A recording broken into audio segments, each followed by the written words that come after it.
Okay, good morning, everybody. It's Paul Harrison here on Wednesday morning and with the Stock Market Express review. Okay, so first things first, we've got MCF, and this has got a few bounces here. I mean, we can come down here, we can have a look up here as well.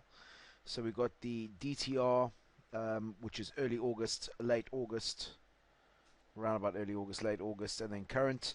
Again, this is the outer resistance. If you're using the inner one there, you could also line that up, but I mean, alternatively, what we could do is draw two of those there, and two of those lines obviously stronger than just one line. So that's MCF. Then we have Nile.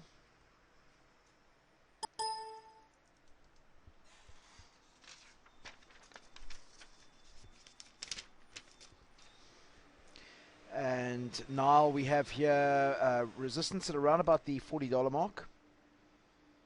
So those bounces there. I guess you may be able to draw in some kind of resistance there as well. Again, two lines on that is better than one. Better than one. It's a pretty decent ratio on that as well. As long as you're getting in, obviously with a good price.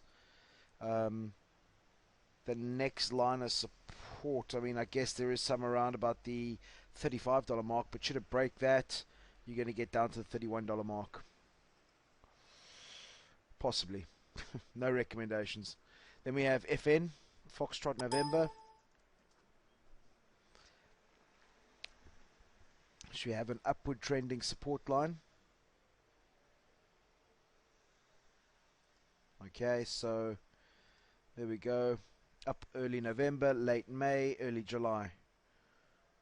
Early November, late May, and then where we are at the moment. Okay, so upward trending. The high is obviously getting higher. It has had the potential to go a lot higher, but then a pretty good sell-off here as well. But then just sticking to that support line, maybe a day or two still to go on that. Then we have PLCM, which has a decent resistance line at around about the, what's that, the 1150 mark. Is that what we put down? 1180 mark, around about 1180. So there we go. It can still rally up a little bit. Obviously, you have the potential there of using a limit or a stop order. I would also be aware that there is an upward trending support line here in the shorter term, but then there is stronger support also around $9. So no biggie there. Then we have TEF.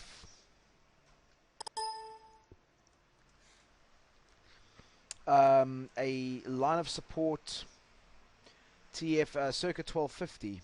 Okay, so some support around about the 1250 mark. And again, this is one that you could use a limit order with. I'm going to tell you this now as well. I'd be concerned about this as it is gapping a lot of a lot all over the place as well. Not something I traditionally like trading because if it's gapping as gapping against you, then it can be a little bit difficult to deal with. Then we have LPHI, Lima Papa Hotel India. And again, we have the upward trending support line. So, upward trending support line, October, mid-November, and then early July, and it's inches away from that support line again. So again, well done to whoever's put this down, but we would want to get it to come down onto that support line and use a stop order coming up. Then we have UGAZ, Umbrella Golf Alpha Zebra, and we have some pretty real support around about the 1750 mark, 1740 mark. Again, a stock that can be a bit gappy. It can be a bit gappy. It has been gappy around that support line before as well, so something else to consider. And then we have Trip Tango Romeo India Papa with an upward trending support line. Bounce, bounce, bounce, bounce, and it has come into pretty much The only way I could say that would be a better entry point is if it was a little fraction shorter and it was a green bar, but pretty decent all the same. So there we go. Okay, folks. Well, I hope that's been helpful. And again, there are plenty of good stocks out there. Remember your hedging. We don't know where the market's ever going to go. If we accept that, it's going to be a lot easier for us. So I hope that's been helpful for you folks, and speak to you early on Friday morning. Cheers, folks. Bye-bye.